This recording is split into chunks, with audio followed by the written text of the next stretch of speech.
Hello दोस्तों, मैं प्रियंका स्वागत करती हूँ आपका अपने परिवार टीचर सक्सेस चैनल में। आई होप आप सभी लोग बहुत बढ़िया होंगे, पॉजिटिविटी से भरे हुए होंगे और जितना भी आपने स्टडी का टाइम टेबल अपना सेट कर रखा है, डेली फॉलो कर रहे होंगे, डेली कुछ नया सीख रहे होंगे। तो जैसा कि आप लोगों ने थंबनेल में देखा कि आज हम लोग CTET जनवरी 2024 में जो एग्ज़ाम होने वाला है, सब्जेक्ट CDP के बारे में बात करेंगे। क्लास जो है वो 11 होने वाली है और इसके पहले जो 10 क्लासेज हैं वो ऑलरेडी अपलोड की जा चुकी हैं। तो आई होप आप लोगों ने देखा होगा, और नहीं देखा तो जाके चैनल पर विजिट करें और क्वेश्चंस को देखें, क्योंकि अधिकतर प्रीवियस ईयर से रिलेटेड है और प्रैक्टिस सेट से रिलेटेड है और बखूबी उन पर व्याख्याएँ भी की गई हैं। बात करते हैं आज की क्लास की। तो आज की क्लास में टॉप 20 प्रश्न होंगे और इन टॉप 20 प्रश्नों में से आपका स्कोर कितना रहता है वो कमेंट बॉक्स में ज़रूर नोट डाउन करिएगा। जैसा कि हमेशा आज की क्लास भी प्रीवियस और प्रैक्टिस सेट से मिलाकर बनाई गई है और कम समय में कोशिश की जाएगी ज़्यादा प्रश्नों की व्याख्या की जाए। और चलिए आपकी सफलता की मनोकामना के साथ शुरू करते हैं आज की क्लास को। देखते हैं किस प्रकार के प्रश्न आज की क्लास में लिए गए हैं। 20 प्रश्न हैं। तो बात करेंगे कि पहले क्वेश्चन की। तो आप जानते हैं कि इस टाइम में बहुत ज़्यादा जो क्वेश्चन पूछे जाते हैं वो असर्शन और रीजन से पूछे जाते हैं, कथन और तर्क यानी कि कारण से पूछे जाते हैं। ठीक है, असर्शन A और R से रीजन को व्यक्त किया जाता है। तो A R इस तरह से क्वेश्चन इस पर बनते हैं, ऑप्शन बनते हैं। कथन कह रहा है कि बच्चों के विकास में शैशवावस्था तक ध्यान देना जरूरी है। ठीक है, वैसे तो विकास के सभी पहलू पर ध्यान देना जरूरी है, लेकिन हाँ, शैशवावस्था में बच्चों पर ज़्यादा केयर करने की आवश्यकता होती है। ठीक, कारण क्या है, तर्क क्या है, रीजन है कि यद्यपि जीवन की शुरुआत कुछ वर्ष विकास के लिए बहुत महत्वपूर्ण है। हाँ, जब से जीवन शुरुआत होता है यानी कि जब बच्चा शैशवावस्था में होता है तब से विकास की शुरुआत होती है और उस समय देखभाल करना महत्वपूर्ण है। ये बात सही है। मस्तिष्क नवीनीयता के दृष्टिकोण से पूरी बाल्यावस्था और किशोरावस्था संवेदनशील अवधि है। तो देखिए, ये बात गलत नहीं है कि शैशवावस्था में ध्यान देना जरूरी है, ये बात सही है। लेकिन अब शैशवावस्था में अगर आप अच्छे से ध्यान देते हैं तो पूरी, ये पूर्व है, बाल्यावस्था और किशोरावस्था भी एक प्रकार की संवेदनशील जो है स्टेज होती है, अवस्था होती है बच्चों में। क्योंकि आप जानते हैं बाल्यावस्था में बच्चा बाल केंद्रित होता है, किशोरावस्था में सब कुछ जानते हुए भी हम जो बालक की या बच्चे की जो मानसिक क्षमता होती है वो बढ़िया तो होती है, लेकिन वो कंफ्यूज होता है बच्चा, तनाव ज़्यादा होता है उसमें। तूफान की अवस्था कहा गया है किशोरावस्था को। किसने कहा है ये कमेंट बॉक्स में आप नोट डाउन करके बताइए। तो देखिए, हाँ, ये बात सही है कि शैशवावस्था में ध्यान देना जरूरी है और शुरुआती समय में विकास बहुत महत्वपूर्ण है, उस पर ध्यान देना। मस्तिष्क पूरी तरह से डेवलप होता है। पूर्व बाल्यावस्था और किशोरावस्था भी एक संवेदनशील जो है अवधि है। तो A भी सही है और R भी सही है, यानी कि कहा जा रहा है A और R दोनों सही है। बिल्कुल, R सही व्याख्या करता है A की, पहला ही ऑप्शन हो जाएगा, अदर ऑप्शंस पढ़ने की जरूरत है ही नहीं। आगे देखते हैं। दूसरा क्वेश्चन है कि निम्नलिखित में से कौन सा कथन सामाजिकरण में के संदर्भ में सही है, यानी कि बच्चा जो है समाज में किस प्रकार से सीख रहा है, रह रहा है, व्यवहार कर रहा है। ऑप्शन देखते हैं। परिवार और स्कूल समाजीकरण में प्रमुख योगदान देते हैं, ये बात सही है। प्राथमिक समाजीकरण का जो पहला संस्था होती है या पहली जो शुरुआत होती है वो परिवार से होती है। स्कूल क्या है, ये द्वितीयक है। ठीक है, द्वितीयक संस्था स्कूल या विद्यालय हो जाता है, प्राथमिक संस्था जो है वो परिवार हो जाता है। ठीक है, तो समाजीकरण में प्रमुख योगदान देते हैं, लेकिन मीडिया और सहपाठी जैसे अन्य संस्थान भी महत्वपूर्ण भूमिका निभाते हैं बच्चे के व्यवहार में, डेवलपमेंट में, विकास में। स्कूल और परिवार तो एक अपना योगदान देते हैं, लेकिन सबसे ज़्यादा मीडिया इस टाइम में और सहपाठी जिनके साथ बच्चे रहते हैं उनका प्रभाव पड़ता है। तो ये बात भी सही है। आगे और प्रश्न ऑप्शंस देख लेते हैं। ये बात ठीक है, पॉजिटिव है। स्कूल बच्चों के प्राथमिक समाजीकरण का प्रमुख संस्थान, तो स्कूल नहीं, परिवार प्राथमिक समाजीकरण है का प्रमुख संस्थान है। मीडिया बच्चों के समाजीकरण का महत्वपूर्ण संस्थान नहीं है, ऐसी बात नहीं है, क्योंकि हर तरफ मीडिया आपके चारों तरफ है। हमेशा आप वही देख रहे हैं, सुन रहे हैं, समझ रहे हैं। न्यूज़ हुई, कोई अच्छी चीज़ हुई या बुरी चीज़ हुई, जो भी आप फेवरेट चीज़ हुई, जो भी आप देख रहे हैं, सुन रहे हैं, वो मीडिया से आपको मिल रही है। तो ये महत्वपूर्ण संस्थान है, ऐसा कि नहीं है। बच्चों के समाजीकरण में धार्मिक संस्थाएं किसी भी तरह की भूमिका नहीं निभाती। क्यों नहीं निभाती हैं? आपकी धार्मिक या जिसे संस्कृति आप कहते हैं, धार्मिक संस्थान है करके अगर आप उसको संस्कृति कहते हैं तो वो बहुत ज़्यादा इन्वॉल्व होती है आपके विकास में। तो ऐसा नहीं है कि नहीं निभाती है, ये निगेटिव नहीं, सबसे सही ऑप्शन पहला हो जाएगा, क्योंकि क्वेश्चन पॉजिटिव है तो सबसे अच्छा पॉजिटिव ऑप्शन हमें चूज करना है, जो कि पहला हो जाएगा। एक प्रगतिशील कक्षा में ऐसा वातावरण बनाने पर बल, ठीक है, बल दिया जाना चाहिए जहां बच्चों की भावनात्मक आवश्यकताओं का ध्यान रखा जाए। हाँ, बच्चा कैसा फील कर रहा है, महसूस कर रहा है, अच्छा महसूस कर रहा है बच्चा, कि पॉजिटिव सोचता है कि नहीं, तो वो जो भावना है मन में उस पर ध्यान दिया जाए, और वह अपने को महत्वपूर्ण समझे, यानी कि बच्चा ये समझे कि हाँ, मैं इम्पोर्टेंस रखता हूँ इतने लोगों के बीच में, मेरी ये ज़रूरतें हैं, मुझे ये करना है, ठीक है। उपलब्धि उद्देश्यों पर बल दिया जाए, यानी कि बच्चे को ये सिखाया जाए कि अगर आप कुछ लाइफ में नहीं कर पाते हैं तो आपका लाइफ व्यर्थ है, ये नहीं ज़रूरी है। उद्देश्य होने चाहिए, छोटे छोटे उद्देश्य होने चाहिए, लेकिन उपलब्धि वाले उद्देश्य पर बल दिया जाए सिर्फ, और परीक्षाओं में विद्यार्थियों की उपलब्धि अध्यापकों द्वारा उनका परिप्रेक्ष्य समझने का आधार बने, यानी कि अध्यापक ये कहें कि अगर आप परीक्षाओं में उत्तीर्ण होते हैं, अच्छा लाते हैं, तो आप बेहतर हैं, ये बहुत अच्छी बात नहीं है। अध्यापक के नेतृत्व में विद्यार्थी निष्क्रिय अनुसरण कर, बिना सोचे समझे बस जो टीचर कह रहे हैं बच्चा कर रहा है, नहीं, निष्क्रिय नहीं, सक्रिय होना, अनुसरण करना चाहिए। विद्यार्थियों से परीक्षाओं के लिए पढ़ने की अपेक्षा की जाए, सिर्फ परीक्षाओं के लिए पढ़ने की अपेक्षा की जाए, लेकिन व्यवहार के लिए नहीं, क्योंकि समाज में बच्चा जाके रहेगा तो ये नहीं। पहला ऑप्शन बिल्कुल सही हो जाएगा, क्योंकि यही सबसे पॉजिटिव ऑप्शन हो जाएगा। आगे देखते हैं अगला क्वेश्चन। एक बच्चे को 3 पर्वतों का एक 3D त्रियामी मॉडल दिया जाता है। एक अन्य व्यक्ति इस मॉडल को एक भिन्न जगह से देख रहा है, यानी किसी दूसरी जगह से देख रहा है। बच्चे को इस दूसरे व्यक्ति के दृष्टि क्षेत्र से देखे गए मॉडल को बनाने के लिए कहा जाता है कि जहाँ से वो व्यक्ति देख रहा है उस 3D मॉडल को, आप वहाँ से उस चीज़ को बनाओ। जैसे कुछ यहाँ पे जो है वो 3D मॉडल रखा गया है पर्वत का, ठीक है, यहाँ पे रखा गया है, एक व्यक्ति यहाँ है और एक बच्चा यहाँ है, ठीक है। बच्चा अपनी तरफ से देख रहा है तो इसकी आकृति कुछ अलग से दिखेगी। अब बच्चे को कहा जा रहा है कि ये जो व्यक्ति है यहाँ से देखकर तुम इसकी आकृति बनाओ, ठीक है, ये कहा जा रहा है, पर वह सही तरीके से नहीं कर पाता है, यानी कि वो इमेज को सही तरीके से नहीं बना पाता है। जीन पियाजे के अनुसार यह क्या दर्शाता है? जीन पियाजे के अनुसार ये क्या दर्शाता है कि बच्चा क्यों नहीं कर पाया बेहतर उस व्यक्ति के स्थान से देखने पर? आत्मकेंद्रीयता, जीववाद, वस्तु अस्थायित्व, परिकल्पनात्मक चिंतन। परिकल्पनात्मक चिंतन अगर होता तो बच्चा कर पाता सही, तो ये ऑप्शन नहीं होगा। वस्तु अस्थायित्व की बात हो ही नहीं रही, क्वेश्चन वस्तु अस्थायित्व वाला पूछा ही नहीं जा रहा। जीववाद, ऐसा क्वेश्चन तो पूछा नहीं जा रहा कि गुड़िया गिर जा रही है तो बच्चा रो रहा है, ठीक है, ये जीववाद हुआ।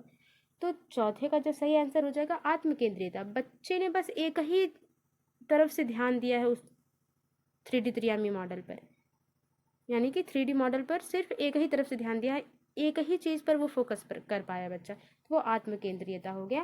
पहला ऑप्शन बिल्कुल सही हो जाएगा। जीन पियाजे के अनुसार इस तरह से पूछा गया है।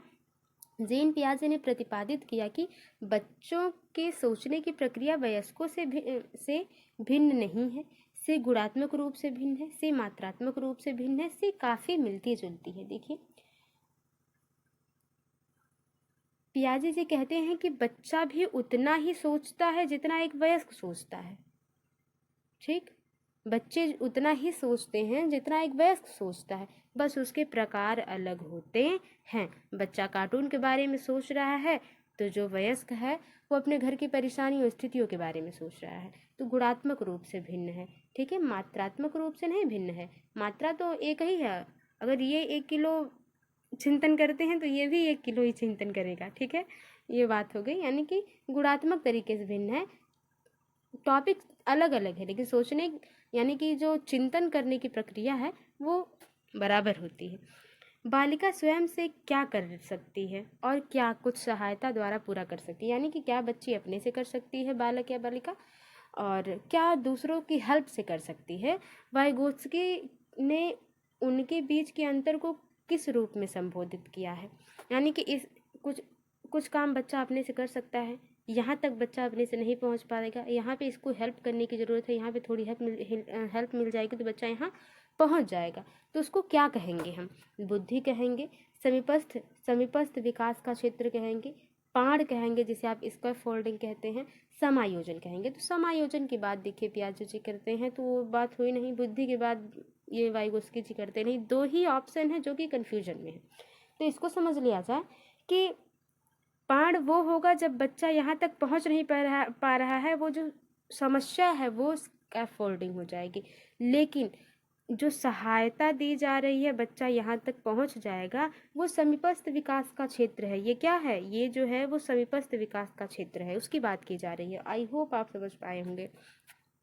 प्रैक्टिस जितनी बढ़िया रहेगी आपकी, उतना आप अच्छा कर पाएंगे। तो प्रीवियस ईयर हल करते रहिए, प्रैक्टिस सेट हल करते रहिए और थियोरीज पर भी ज़्यादा फोकस करिए। पारंपरिक अध्यापन की शिक्षा शास्त्रीय प्रणाली किस पर आधारित है?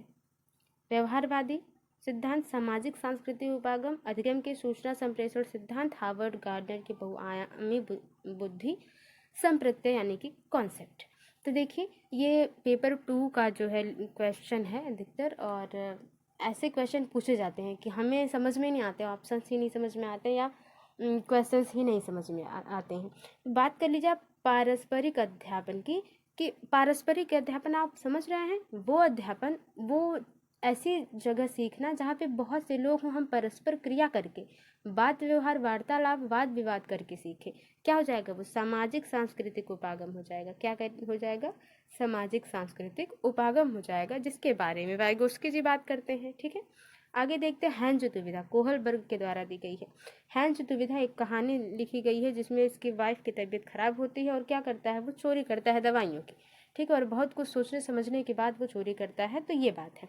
हैंस दुविधा पर रूही अपनी प्रतिक्रिया देती हुई कहती है कि दवाई की चोरी किसी परिस्थिति में गलत है, यानी कि कितनों भी कुछ हो गया, उसे दवा की चोरी नहीं करनी चाहिए थी व्यक्ति को, क्योंकि चोरी करना क्या है? गलत होता है। लॉरेंस कोहलबर्ग के नैतिक विकास के सिद्धांत के अनुसार रूही किस स्तर पर है? देखिए इस तरह से इनके 3 स्तर हैं और तीनों के 3 चरण है, तीनों को 2-2 स्तर है, तो इनको डिफाइन करने में बहुत टाइम लगेगा। यहाँ पर अगर हम चर्चा करें तो ये आधे घंटे की वीडियो चली जा सकती है मात्र एक क्वेश्चन पे। तो हम सिर्फ ये देखेंगे जो क्वेश्चन सही है उसके बारे में।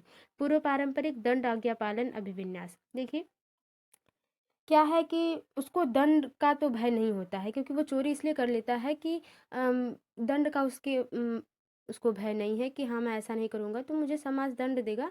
अगर ऐसा होता तो वो सही काम करता। पूर्व पारंपरिक यानी कि स्व पुरस्कार अभिनवीकरण कि देखिए अभिनवीकरण को अभिविन्यास भी कहा जाता है। तो ये हिंदी में अलग अलग हो जाते हैं। आई होप आप इसको समझ पाएंगे। यानी कि वो खुद से चाहता है कि मैं बेहतर कर रहा हूँ और समाज इसे एक्सेप्ट करे या ना करे, ये इससे मतलब नहीं है।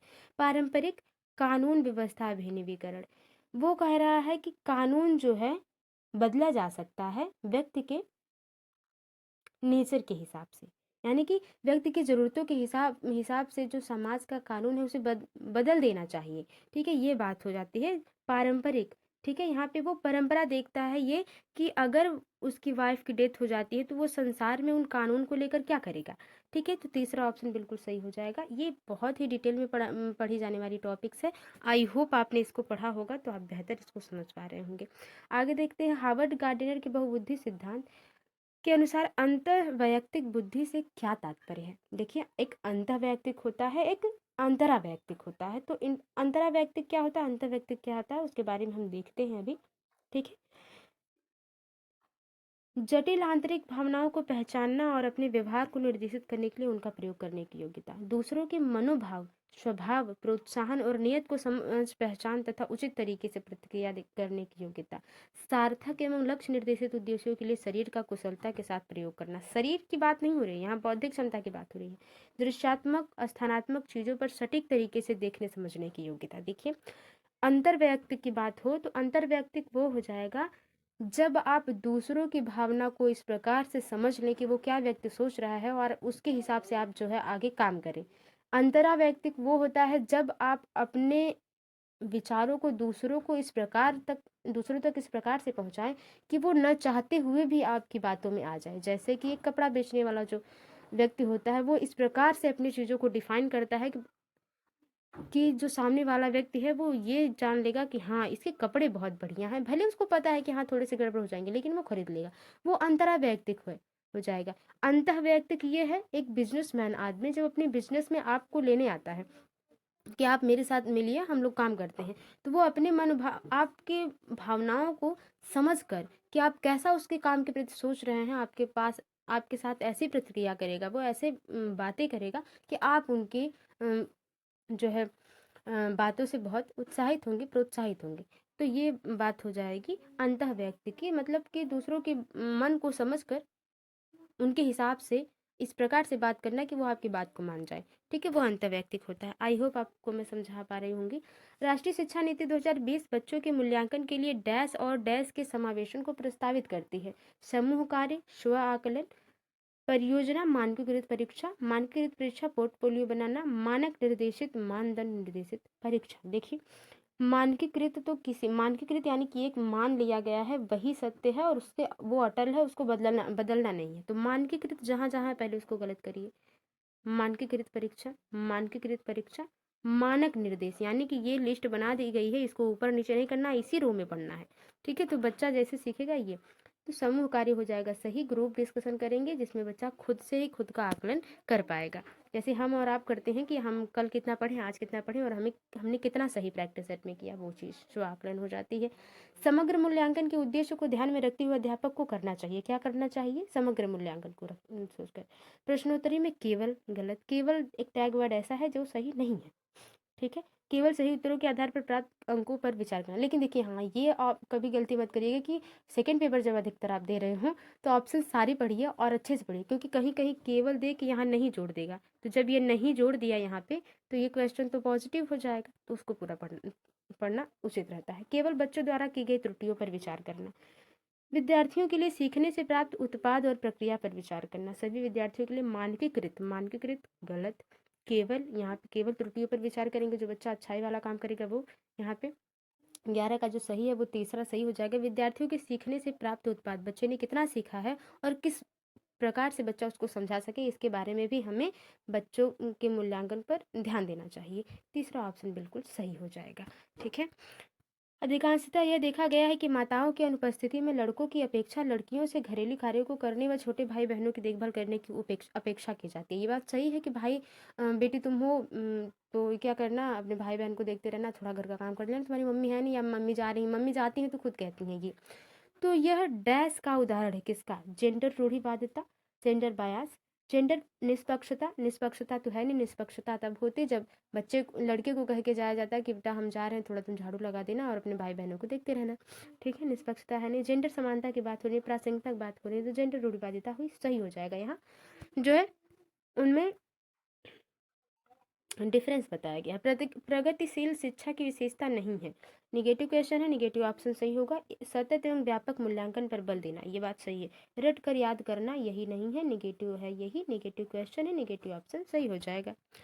भाषा और संज्ञान के बारे में कौन सा कथन वाइगोत्स्की की परिप्रेक्ष्य से सही है? ठीक है, वाइगोत्स्की से के हिसाब से सोचना है आपको ऑप्शंस को पढ़ते समय।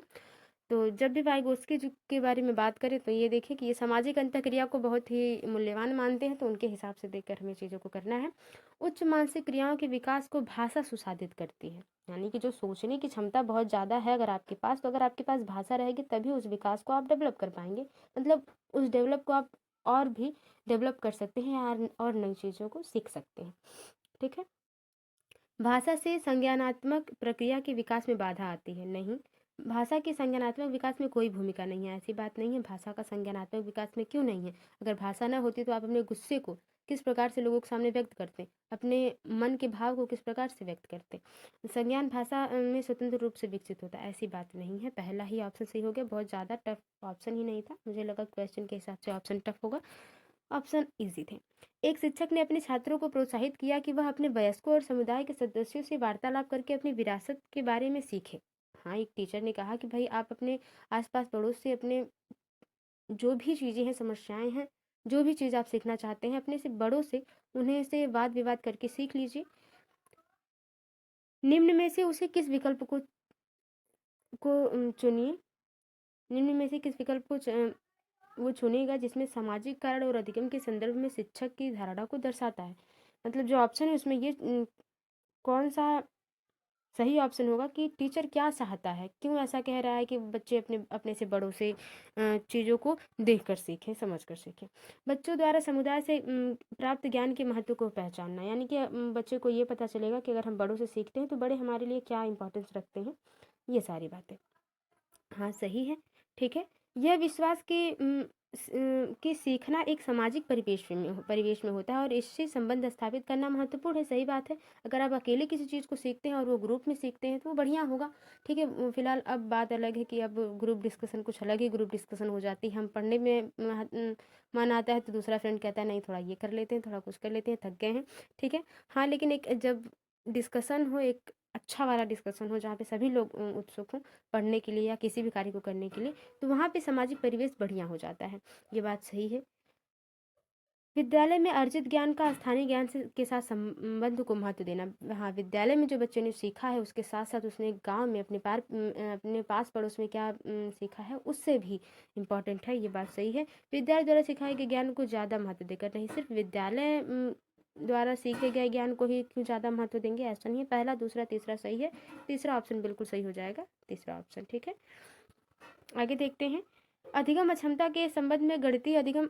देखिए, गणित में बच्चा जो है कमजोर है, उसको अक्षमता है, तो क्या हो जाएगा? गति, समन्वय, पठन, गूढ़ज वैकल्य, जिसको आप डिस्कैलकुलिया कहते हैं हिंदी में। आगे मतलब इंग्लिश में, सॉरी।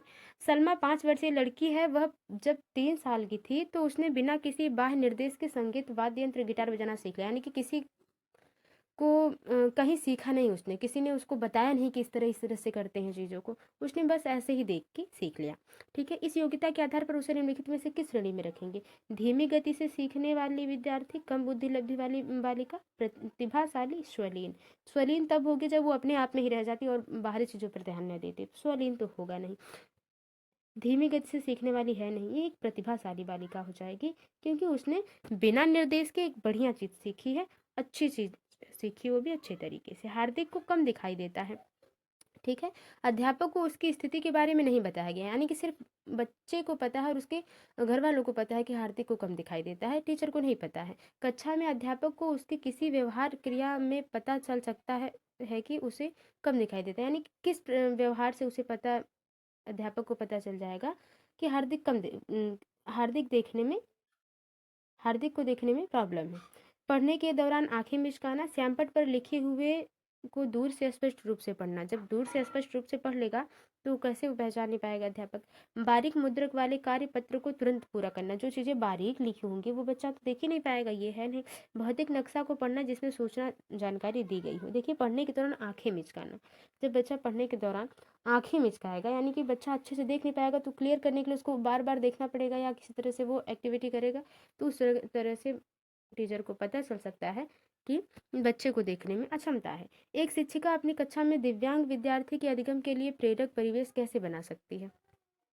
ठीक है, यानी कि एक दिव्यांग बालिका है या विद्यार्थी है, बालक है, तो वो क्या उसके लिए एक प्रेरक परिवेश यानी कि वो मोटिवेटेड रहे, ऐसे माहौल को कैसे आप डेवलप करेंगे? यह दृढ़ अपेक्षा रखकर कि भी सख्त पाठ्यचर्या का अनुसरण करें, सख्त नहीं। बच्चे से परामर्श करें बिना उनके लिए सारे निर्णय खुद लेकर, नहीं, खुद नहीं, क्योंकि बच्चा दिव्यांग है, उसके हिसाब से आपको क्लास को करना है और अपने चीज़ों को, जो भी पाठ्यचर्या है या जो भी चीज़ें हैं उसमें बदलाव करना है। यह सुनिश्चित करके कि उनका आकलन मानकीकृत आकलन तरीकों द्वारा हो। मानकीकृत नहीं, मानकीकृत देखिए एक मानक समय, एक बाध्य सीमा एक निर्धारित कर दी जा रही है, तो ये नहीं। पाठ्यचर्या में प्रयुक्त एक यथोचित समायोजन करके, पूरी तरह से क्या करके, समायोजन करके, सारे बच्चों के हिसाब से आप चिंतन करें कौन बच्चा किस हिसाब से है और उसके हिसाब से पाठ्यचर्या में बदलाव करें, तो चौथा ऑप्शन बिल्कुल सही हो जाएगा। लास्ट क्वेश्चन देखते हैं, कथन और रीजन यानी कि असर्शन और रीजन से है। समावेशी शिक्षा प्रतिभाशाली बच्चों को शामिल नहीं करती है, यानी कि जो बच्चे बहुत क्रिएटिव हैं पढ़ने में, वो उनको प्रतिभाशाली बच्चों को समावेशी शिक्षा में कोई जगह नहीं है, ये तो गलत है। समावेशी शिक्षा सिर्फ अपूर्णता के दृष्टिकोण पर कार्य करती है, यानी कि कहा जा रहा है कि अगर आप में कोई दिक्कत है तभी आप समावेशी शिक्षा में रह सकते हैं, ये भी बात गलत है। ठीक है, ए और आर दोनों सही है, नहीं। ए और आर दोनों सही है, नहीं। ए सही है लेकिन आर गलत है, नहीं। ए और आर दोनों गलत हैं, बिल्कुल चौथा ऑप्शन सही हो जाएगा।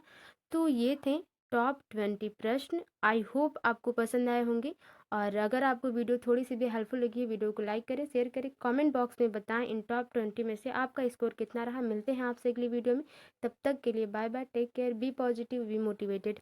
धन्यवाद।